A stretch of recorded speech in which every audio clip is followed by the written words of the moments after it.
Good morning बच्चों। आज हम करेंगे 7th क्लास का महाभारत का लेसन 8th कर्ण। ठीक है, 7 लेसन आप कर चुके हैं, ऑलरेडी करवा चुकी हैं मैडम, आप कंचन मैडम। अब करेंगे हम 8th लेसन, कर्ण के विषय में पढ़ेंगे। तो लेसन जो हमने 13 कराए थे वहाँ तक किया हमने। अब हम करेंगे महाभारत। पांडवों ने पहले कृपाचार्य से और बाद में द्रोणाचार्य से अस्त्र शस्त्र की शिक्षा पाई। पांडवों ने किससे पाई थी शिक्षा? कृपाचार्य जी से और द्रोणाचार्य से। उनको जब विद्या में काफ़ी निपुणता प्राप्त हो गई तो एक भारी समारोह किया गया जिसमें सबने अपने कौशल का प्रदर्शन किया। सारे नगरवासी इस समारोह को देखने आए थे। तरह तरह के खेल हुए और हर एक राजकुमार यही चाहता था कि वही सबसे बढ़कर निकले। आपस में प्रतिस्पर्धा में इस मुकाबला बड़े जोर का था की थी, परंतु तीर चलाने में पांडुपुत्र अर्जुन का कोई सानी नहीं था। तो उसका मुकाबला करने वाला कोई नहीं था, उनके बराबर कोई नहीं था। अर्जुन ने धनुष विद्या में कमाल का खेल दिखाया। उसकी अद्भुत चतुरता को देखकर सभी दर्शक और राजवंश के सभी उपस्थित लोग दंग रह गए, हैरान रह गए।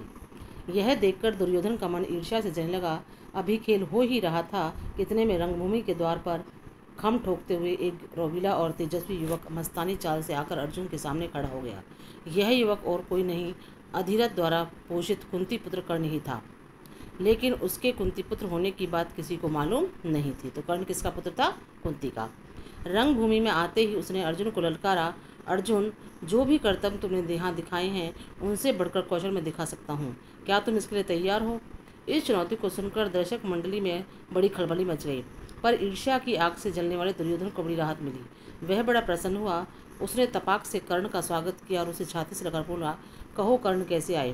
बताओ, हम तुम्हारे लिए क्या कर सकते हैं? कर्ण बोला, राजन, मैं अर्जुन से द्वंद्व युद्ध और आपसे मित्रता करना चाहता हूँ।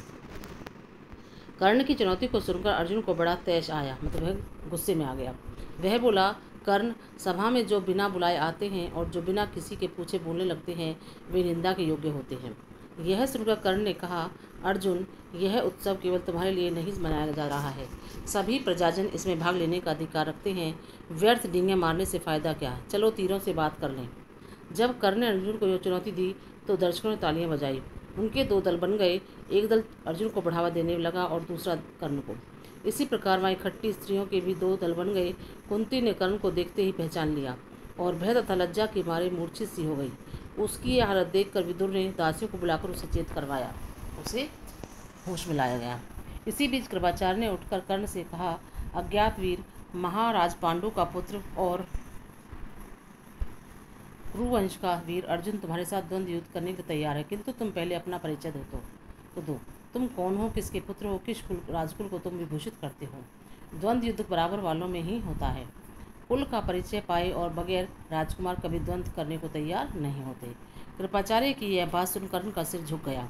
कर्ण को इस तरह देखकर दुर्योधन उठ खड़ा होकर बोला, अगर बराबरी की बात है तो मैं आज ही कर्ण को अंग देश का राजा बनाता हूँ। कहाँ का राजा बनाया गया उसको? अंग देश का। यह कहकर दुर्योधन ने तुरंत पितामह भीष्म एवं पिता धृतराष्ट्र से अनुमति लेकर वही रंगभूमि में ही राज्याभिषेक की सामग्री मंगवाई और कर्ण का राज्याभिषेक करके उसे अंग देश का राजा घोषित कर दिया।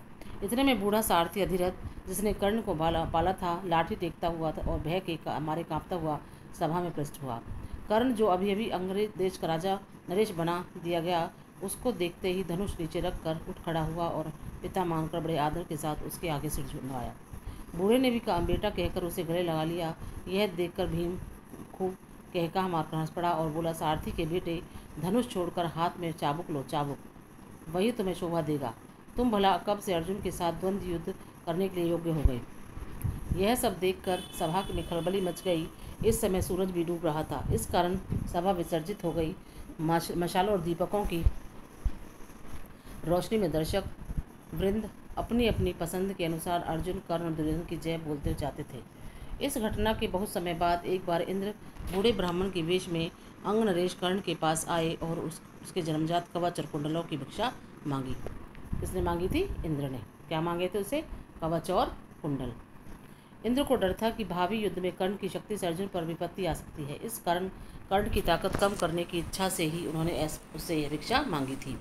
कर्ण को सूर्यदेव ने पहले ही सचेत कर दिया था कि उसे धोखा देने के लिए इंद्र ऐसी चाल चलने वाले हैं, परंतु कर्ण दानी था कि किसी के कुछ मांगने पर वह मना नहीं कर सकता था। इस कारण यह जानते हुए भी कि भिखारी के वेश में इंद्र धोखा कर रहे हैं, कर्ण ने अपने जन्मजात कवच और कुंडल निकालकर भिक्षा में दे दिए। इस अद्भुत दानवीरता को देखकर इंद्र चकित रह गए। कर्ण की प्रशंसा करते हुए बोले, कर्ण तुमसे मैं बहुत प्रसन्न हूँ, तुम जो भी वरदान चाहो मांगो। कर्ण ने देवराज से कहा, आप प्रसन्न हैं तो शत्रुओं का संहार करने वाला अपना शक्ति नामक शस्त्र मुझे प्रदान करें। बड़ी प्रसन्नता के साथ अपना वह शस्त्र कर्ण को देते हुए देवराज ने कहा, युद्ध में तुम जिस किसी को लक्ष्य करके इसका प्रयोग करोगे वह अवश्य मारा जाएगा, परंतु एक ही बार तुम इसका प्रयोग कर सकोगे।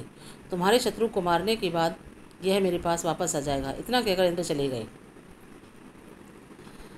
एक बार कर्ण को परशुराम जी से ब्रह्मास्त्र सीखने की इच्छा हुई, इसलिए वह ब्राह्मण के वेश में परशुराम जी के पास गया और प्रार्थना की कि उसे शिष्य स्वीकार करने की कृपा करें। परशुराम जी ने उसे ब्राह्मण समझकर शिष्य बना लिया। इस प्रकार छल से कर्ण ने ब्रह्मास्त्र चलाना सीख लिया। एक दिन परशुराम कर्ण की जांघ पर सिर रखकर सो रहे थे। इतने में एक काला भौरा कर्ण की जांघ के नीचे घुस गया और काटने लगा। कीड़े के काटने से कर्ण को बहुत पीड़ा हुई और जांघ से लहू की धारा बहने लगी।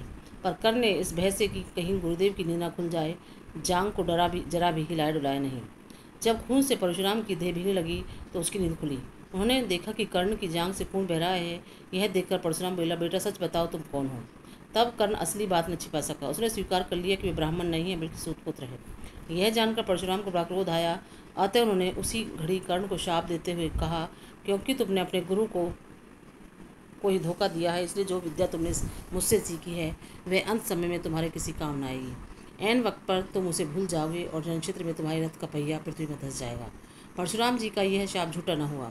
जीवन भर कर्ण को उनकी सिखाई हुई ब्रह्मास्त्र विद्या याद रही, पर कुरुक्षेत्र के मैदान में अर्जुन से युद्ध करते समय कर्ण को वह याद न रही। दुर्योधन के घनिष्ठ मित्र कर्ण ने अंत समय तक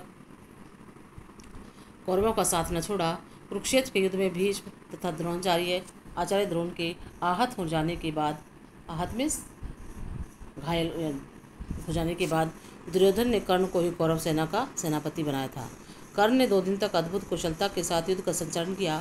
आखिर जब शापवश उसके रथ का पहिया जमीन में धंस गया और वह धनुष बाण रखकर जमीन में धंसा हुआ पहिया निकालने का प्रयत्न करने लगा, तभी अर्जुन ने उस महारथी पर प्रहार किया।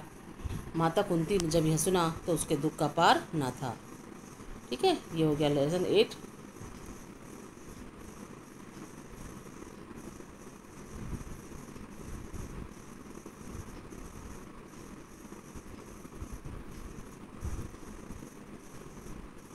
इसे क्वेश्चन आंसर आप इसकी अपनी कॉपी पर करना, वो मैं आपको भेज दूँगी।